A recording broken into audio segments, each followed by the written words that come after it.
Hey guys, today we're taking a look at the new McFarlane Dark Knight Trilogy wave. Today we're taking a look at Scarecrow from Batman Begins.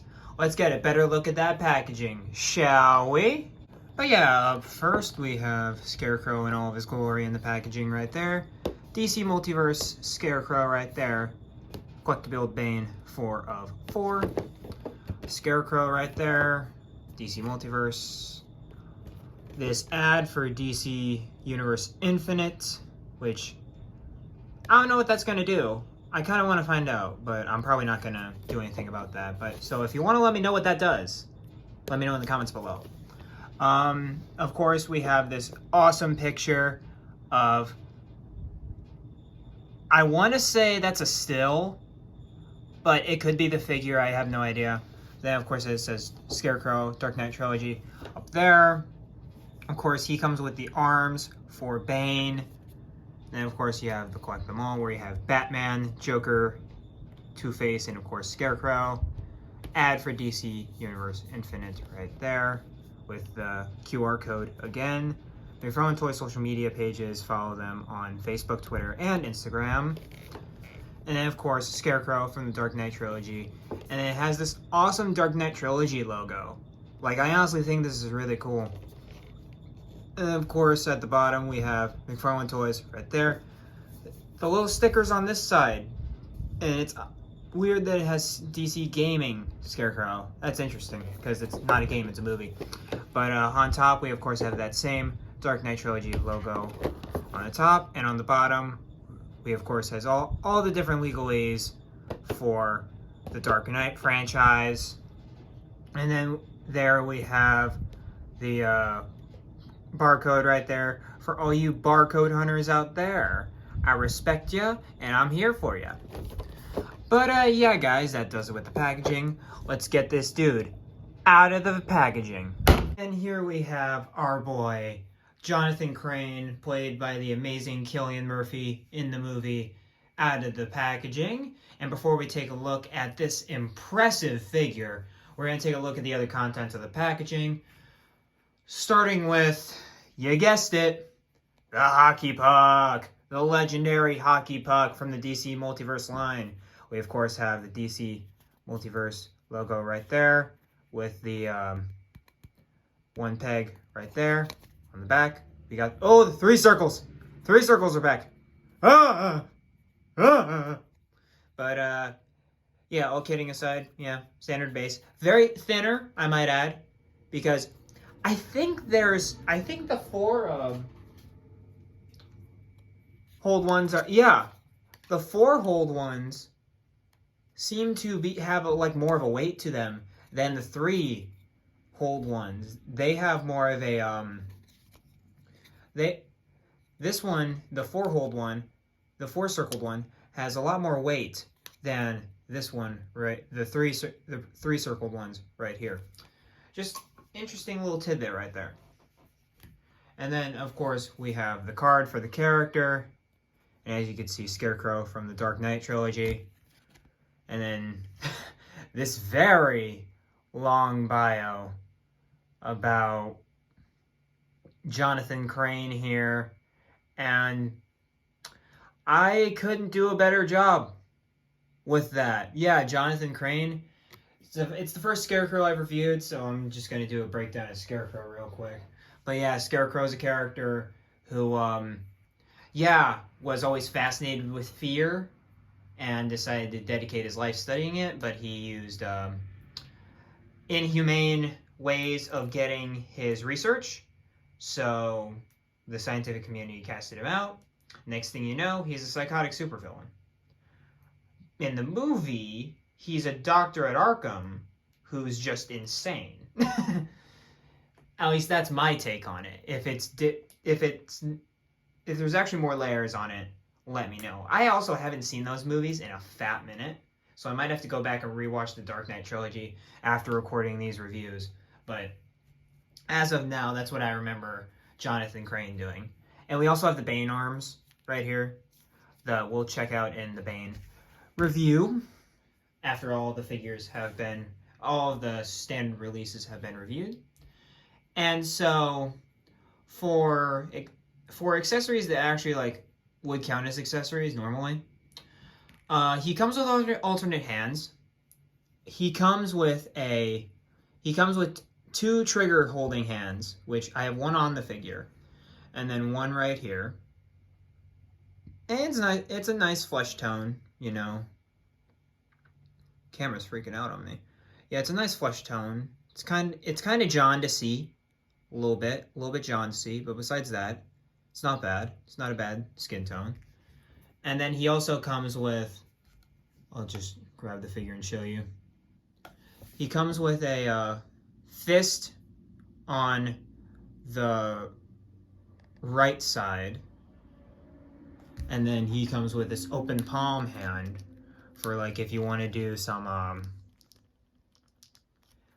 fear gas or something like that. You could have it to where he's like spreading it or something like so. But that was a great segue into talking about the actual figure. And this is a very impressive figure.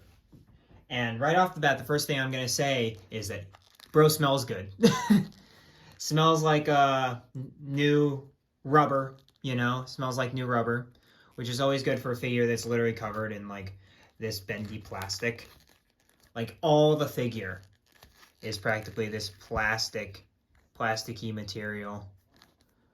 And let me just get this out of the way. The mask looks awesome. I love what they did with the mask with incorporating that nightmare sequence where there's like maggots crawling out of the Scarecrow mask into the actual like perception of the Scarecrow. I think that's a really cool thing that they did. And then of course you can see the eyes of Jonathan Crane in there, which don't look bad. I really like the fact that they even like painted the eyes in there. They could have just left it with black and there's another one, but it's hard to get into the light well. There we are. There we are there. But overall, absolutely fantastic sculpt here. And the straitjacket's incredible. Like, that's without saying. The straitjacket looks great. You can see all the straps and stuff like that. And the texturing on the straitjacket is insane. Also, the noose is really good. Even though it's like not a complete noose, it's not tight enough to be like a normal noose, you still get that implication of the noose right there. And like I said, the straitjacket with the shading, the black wash that they gave the jacket really pops out those stitching details right there. And as you get more surface level, the more the black wash begins to take over the figure, especially in the arms. The arms have this very much, as you can see, it's very this cream color up here with a little bit of black washing. But as you get down, you can see that it was like wet or something, that this part was wet or something like that, because that's the only way it would be able to get that much black washing in it. Like, the amount of detail on this thing is insane. Like, I'm impressed they even put that much detail into it. And then also the bottom with being a suit. The suit, from what I can see, looks very good. The texturing's all there, you know. You can really see those suit pants right there. Even though the suit jacket might not be the best from what I understand, suit jackets aren't really that textured to my recollection, but the pants look great. The pants look really good. And also, one thing that I'm always worried about with these suit bodies is the ankles, because characters like the three Jokers have that problem where the ankle becomes really loose. But don't worry, at least on mine, it's very factory like normal. It's not loose or anything. It's perfect. But suffice to say, like, just, you gotta take in every single detail on this figure because of the black washing. There's so much stuff to look at, to the straps, to the little holes in it. And you might think that changing out the hands might be a challenge. It's not, because I was thinking about that too, where I was like, I don't know if I want to put on the trigger finger for the review, but then I tried it and it was so simple. It was so simple. You do have to peel back these bits of the straight jacket, but besides that, it's easy as cake. You can pop them on and off, no problem. And I think that's a great addition. Let's see. It looks like, I don't know if you can see a whole suit body over there. I doubt it. It looks like it stops like right here, and then the rest is just like a body. Don't know what body, but it's a body. But overall, he's just very visually striking. Even though he was the one everyone was like, really? You couldn't do like Ra's al Ghul or something like that? No, Scarecrow's cool. Scarecrow's cool. Don't get me wrong, Scarecrow's cool. Just the black wash they put on this figure makes him like top tier. Even though, yeah, he doesn't have like, yeah, they can do black wash, but they can't do metallic paint. But I know black wash is a whole it's a cheaper thing because it's literally just dry brushing, actually watercoloring, just all of this, accentuating the details on it. And like the straight jacket's just a marvel of paint, like real shit. Like it's amazing. But enough me going on and on about the straight jacket and how beautiful it looks. Let's get into the articulation. So he of course has the ball hinged neck right here where he can turn his head all the way around and look up that far, which is pretty far for a character that has like a mask and stuff like that. Looks down that far, which ain't bad, ain't the worst. And then of course pivots side to side like so. And then for the shoulders, mine are a little loose, as you can see right here. They're very loose, no ratchets whatsoever. So be aware of that. This one could be a loose one for you. But yeah, hinged all the way around. You got that shoulder disc in there, so you can get very expressive with the way you pose your figure. You have a single jointed elbow, which again, it's understandable because like you're not gonna want to see Scarecrow be the most agile person, and he doesn't come with any weapons, so you don't really pose him a lot. You're gonna be posing him looking like this, or like something involving the open palm. Like that's gonna be your pose for Scarecrow. You're not gonna see him like doing some acrobatic stuff or whatever, so it's fine for what it is. And then of course you have those McFarlane wrist joints, but because of the nature of the jacket, of course, it ain't that great. I mean, I can't even tell where the hinge is at. So, if that says anything about it, but I mean, the sculpt's just impeccable. There it is. It's there, but like I said, it's not going to do much with these loose little bits on the end of the wrist right there.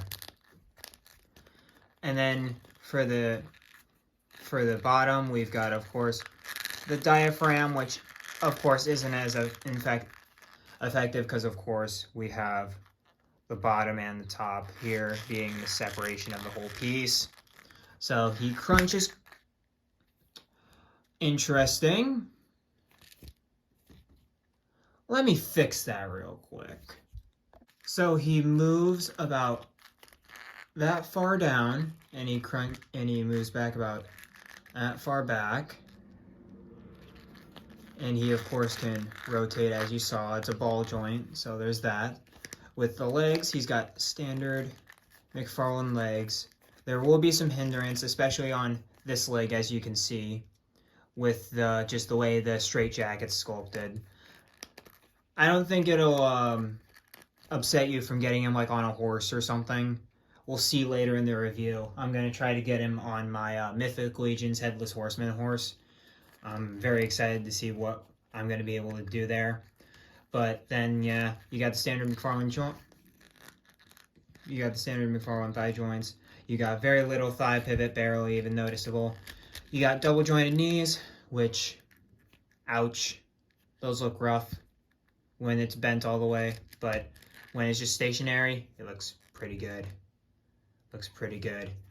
And then, of course, we have the ankle joints, which I low-key mentioned earlier, which, for some reason, there we are. It hinges down and up, and of course, the ankle pivot. But you're not going to really get under there to rotate it much. So there's that. He's limited, but the sculpt overall takes it for me in terms of coolness points. I'm not going to... It's the whole sculpt versus articulation kind of thing. He's still very articulated, though, to do what you want to do with him. Here he is with a more realistic Batman. Not the Batman you're expecting, of course, because that will be in the next review. But, like I said, realistic Batman nonetheless. We have the Rob Pattinson Batman from the Batman movie. And these guys look like they could exist in the same world. They really do. But, of course, they're not, because Scarecrow is part of, undoubtedly, one of the best Batman trilogies of all time, and one of the greatest movie trilogies of all time, to be precise. But, again, Robert Pattinson obviously hasn't had that much time, and if Matt Reeves keeps going the way he did the Batman, in terms of Batman trilogies, he could do it. He could beat Nolan. I truly believe that. Here he is, of course, with the Arkham Knight McFarlane Toys exclusive gold label brown Scarecrow right there, and I mean, there's no contest that one's better than this one, obviously, but this guy is a marvel in terms of he's a perfect example of black wash. Like, the perfect amount of black wash on a figure can just accentuate those details really well. But obviously, Arkham Knight Scarecrow is still my definitive Scarecrow in my collection, like, hands down. But still, the realism is kind of there, but at the same time, because of how little paint is on this Arkham Knight Scarecrow, you really can't compare them well, at least. The only reason I'm comparing him next to, say, the Infinite Frontier Scarecrow is because I don't have that figure. So he is my only other Scarecrow in my whole collection. So, with that, it's a good just comparing comic versus what I'd call comic figure versus a movie figure. So there's that. Here is Scarecrow on that Mythic Legion's horse. And like I keep saying, and I don't know why, with certain artists, especially Tim Sale on Long Halloween is the most prime example of this, but Scarecrow just looks awesome on a horse. Like, why is that? Why does Scarecrow look so cool on a horse? And there's, of course, that infamous scene in Batman Begins where he's, like, on a horse and, like, Rachel is, like, freaking out on fear toxin and the horse is, like, breathing fire because of the fear toxin, and it's just an awesome scene. And he finally, like, gives himself the name Scarecrow, and, oh, it's so good. It's one of my favorite scenes in the whole movie. But, yeah, he looks great on this horse. He looks absolutely phenomenal on this horse. Would I put him on this horse ever again? Probably not, because my my Headless Horseman is way better than this figure. But besides that, I can imagine you getting, like, the McFarlane Roche from the Witcher line and putting that Scarecrow on that, and it'll look really good. Like, it'll look pretty good. But I'd consider tracking down the Dark Knight Returns horse because you have the more dynamic tail. And as you see in my Headless Horseman review in the link below, you have the ability on this right here. You have the ability on this right here to be able to stand it up, which I was not able to do because of the nature of how low-key resilient the straitjacket was. But to each his own, I guess. But yeah, looks great on this horse. You could have a total blast putting him on practically any horse. But yeah, guys, if what you say is, at least from what I've heard, if this is the worst figure in the wave, I'm happy with this figure. Like, genuinely. Thank you. Thank you a lot. But honestly, I really love this figure. And like I said, it's the prime example of blackwashing. The straitjacket within itself is a marvel of just paint and detail and sculpting, all of the texturing going into that. And as well as the sack face. Look, the sack face, I know I didn't spend a lot of time on the sack face, but the sack face looks great as well. Like, if you want a good Scarecrow, this is a good Scarecrow. But if you want a comic book Scarecrow, no. He's a too realistic Scarecrow. If you want to stand in for, like, the Rob Pattinson universe, you can do that too. I wouldn't recommend it, because this is the Nolan Scarecrow.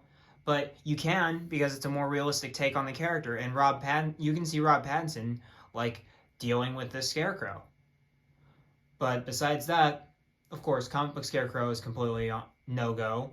And if you don't like movie figures, well, there's your problem. It's a movie figure. So, yeah, personally, I love him. He is probably, I'd want to say an 8 out of 10. Just because of the fact that, like, again, it's a incredibly I don't want to say boring design, but it's kind of a boring design because it's just a straitjacket and a suit. But outside of that, he really knocked it out of the park with the detailing on this one and, again, the black wash on it. But, yeah, besides that, great figure. I'd highly recommend. But that's all for this review. Like, comment, subscribe. Tell me what you guys think of this figure after the video. And, as always, be kind, keep collecting, and I'll see you in the next video. Peace.